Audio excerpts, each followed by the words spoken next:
अस्सलाम वालेकुम। आज की कहानी इंसानियत की खिदमत। दानिश बेटा, क्या कर रहे हो? ये तुम्हारे हाथ में क्या चीज़ है? दादा अब्बू ने सख्त लहजे में आवाज़ दी। दादा अब्बू, ये चीज़ें ख़राब हो गई हैं, इसलिए मैं इन्हें कूड़े की टोकरी में फेंकने जा रहा हूँ, दानिश ने जवाब दिया। दिखाओ, दादा अब्बू ने कहा। दानिश ने अपने हाथ में पकड़ी हुई थैली दादा अब्बू को दे दी, जिसमें बिरयानी और सलाद वगैरह थी। दादा अब्बू ने सूंघ कर कहा, ये तो खराब नहीं हुए, तुम इसे दूसरे वक्त के लिए फ्रिज में रख देते। हैरत है बेटा कि आपके नज़दीक रिज़्क की कोई अहमियत नहीं है।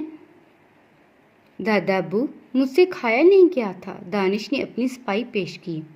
नहीं बेटा, बात दरअसल ये है कि तुमने आँख खोली तो तुम्हें ज़िंदगी की तमाम आसाइश मुयस्सर आई। तुम्हें ये मालूम नहीं है कि ये सब कितनी मेहनत का नतीजा है। ये ग़िज़ा जो इंतहाई बेहतरीन है, इसकी तुम्हारे आगे कोई कदर नहीं है। खैर, इसमें तुम्हारा कोई कसूर नहीं। अच्छा, तुम मेरे साथ आओ। दानिश 7वीं जमात का तालिब इल्म था। वो एक अमीर घराने से ताल्लुक़ रखता था।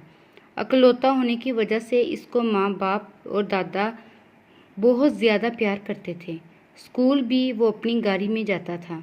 गाड़ी अब कच्चे पक्के रास्तों पर दौड़ रही थी। दूर दूर तक आबादी का कोई निशान नज़र नहीं आ रहा था।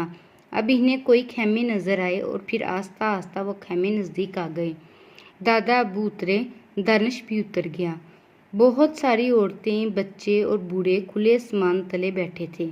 ऐसा महसूस हो रहा था जैसे इन्हें गर्मी की शिद्दत का कोई एहसास नहीं है। एक औरत दौड़ती हुई इनके करीब आई और बोली, साहिब, मेरा बच्चा दूध पीता है और दूध का डब्बा और बहुत सी चीज़ें बर्बाद हो गई हैं। जब वह चली गई तो एक बुरा इनके करीब आया। इसने कहा, साहिब, ये पागल हो गई है।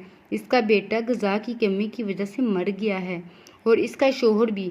मैं इसका बाप हूँ। देखो बेटा, तुमने अभी ज़िंदगी का एक रुख देखा है, दूसरा नहीं।